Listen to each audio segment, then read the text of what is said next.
haideți împreună să încercăm astăzi să vedem despre ce este vorba cu această tehnică, da? Cu Track Motion, editarea spațială în 3D în Sony Vegas și să realizăm că nu este nimic chiar așa de greu cum poate părea inițial, da? Avem aici 5 elemente deja pregătite pentru acest mic proiect.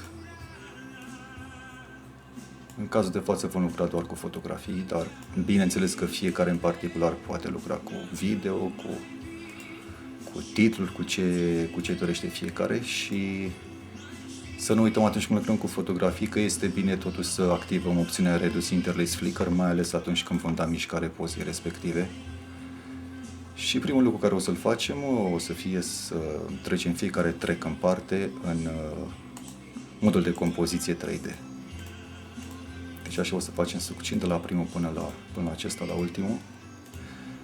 Bine, și acum haideți să oprim decât primul track. Am activat modul solo, automat următoarele 4 track-uri inferioare sunt anulate.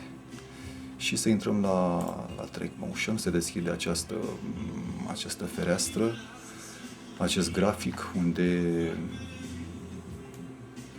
după cum vedeți, da, dăm mișcare track-ului respectiv, de exemplu efectul zoom sau efectul contrar opus de îndepărtare. Avem aici și câteva elemente, da, câteva instrumente care ne pot ajuta într-o editare mai precisă, de exemplu prevenirea scaling-ului pe axa Z sau efectiv activând anumite elemente de aici. Nu mai putem să facem, de exemplu, mișcarea sus-jos, ci doar stânga sau dreapta. Bine, haideți să luăm această fotografie, să o ducem undeva în planul mai îndepărtat.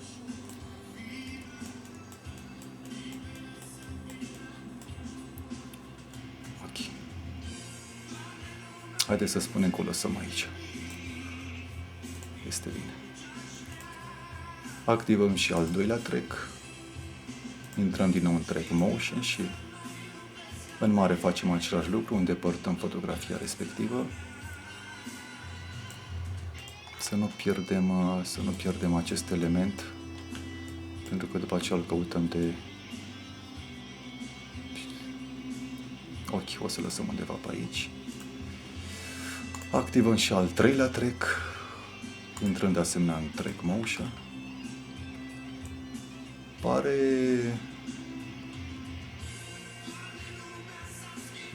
pe aici, nu? Ok, pare puțin mai laborios așa la început, mai migălos, nu știu cum să-i spun, dar nu este chiar așa.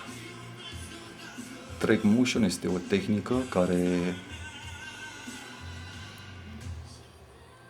haideți să o lăsăm aici în stânga, multe softuri și-ar dori să o aibă și nu.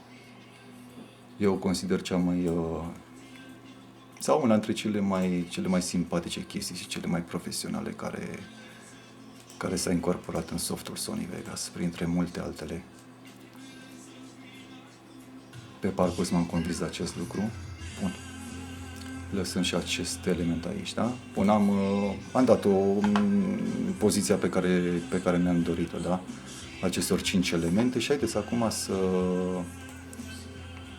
să trecem efectiv la Track Motion, da? Principala mișcare care ne va crea efectul pe care noi îl dorim, care ne va face să înțelegem această tehnică, este activarea opțiunii Make Compositing Child.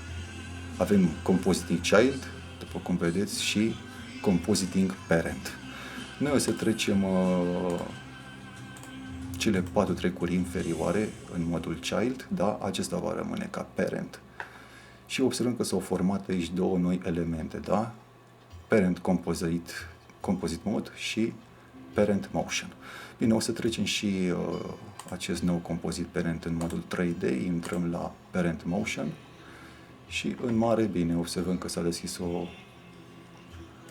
nouă fereastră mai mult sau mai puțin asemănătoare cu cea de la fiecare track în parte. Observăm că deși noi lucrăm cu Parent Motion de la primul track, acesta influențează mișcarea care o dăm, influențează toate celelalte 4 track-uri. De fapt, aceasta este ideea, nu? Ca să nu stăm, să nu stăm pentru fiecare track în parte, ar fi o muncă foarte laborioasă și mai mult ca sigur că și imprecisă. Da? Bun, și haideți să ne apropiem de prima fotografie. Trebuia noi să acest al doilea trec undeva mai în dreapta, dar nu mai contează.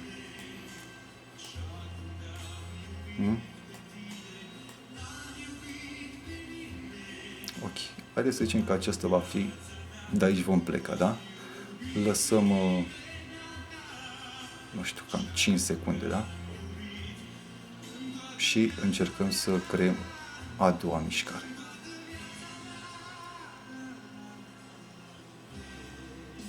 Aceasta. Ok, observăm cum s-a format un nou keyframe.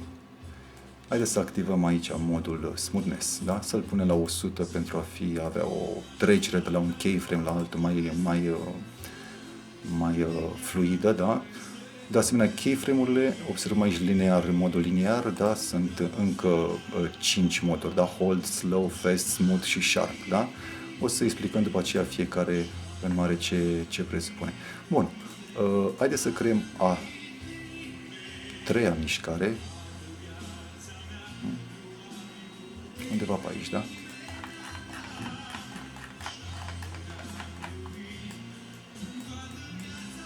Da. Deja am pierdut marele element de care vorbeam. Pe aici a rămas. Ok. Mergem la această fotografie. Aici este în regulă. Haideți să mai lăsăm încă de la 12 la, să zicem, la 17. Cam pe aici, da? Și creăm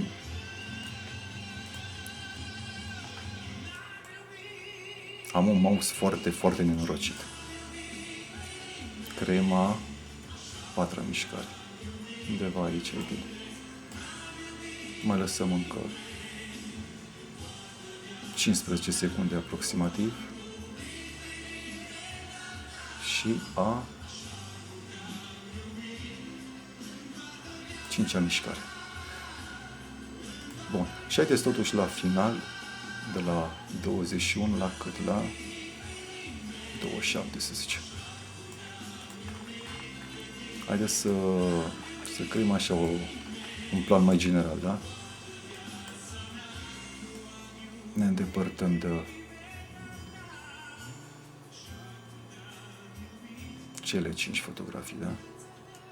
Și haideți să lăsăm puțin mai jos. Cam așa.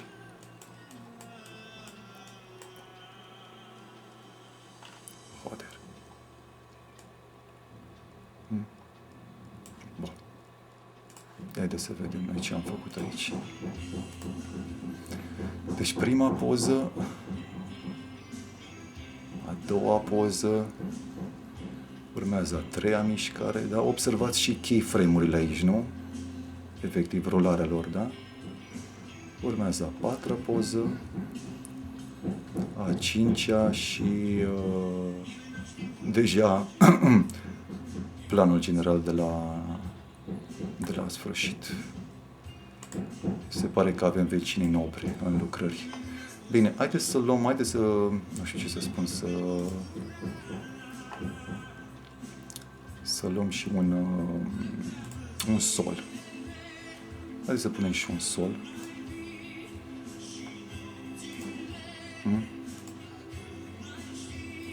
Să creăm ceva frumos. Ok, o să-l trecem și pe acesta în modul de compoziție 3D. De asemenea, în modul Child. Și haideți să intrăm în Track Motion și să încercăm să-l punem la orizontală ca sol, cum am spus, da? Ceva cam în poziția asta.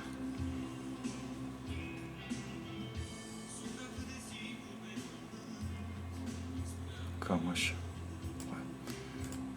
Având în vedere că la orizontală putem să trecem direct un -90 și cu asta, basta. Bine, îl împingem puțin mai în față. Și încercăm să-l mărim, nu?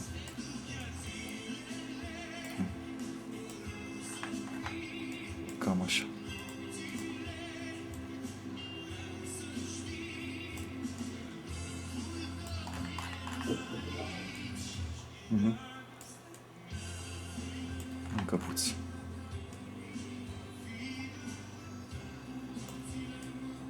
Bun, mai bine așa, da? Și ceva mai jos, mai sus.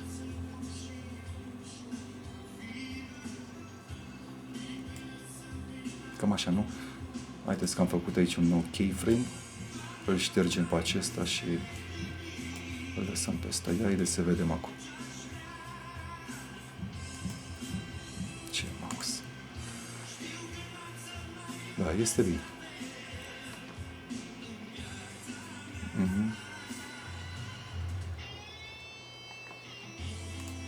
Este bine. Bun, haideți să punem și un fundal totuși, da? Un fundal.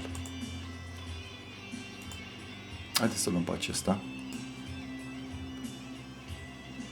Să-i dăm aceeași durație, același timp, da? Îl activăm și pe acesta. Pe acesta nu trebuie pus în 3D sau aliniat în modul child cu celelalte, pentru că nu avem intenția de a-i da nicio mișcare, efectiv doar să stea ca fundal. Minimul de nuanță. Cam atâta. Și maximul.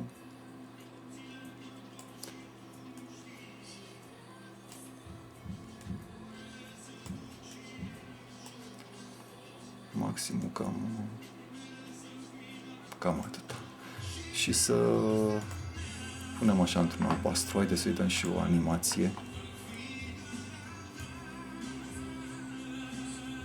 De aici, de la primul keyframe la ăsta, da?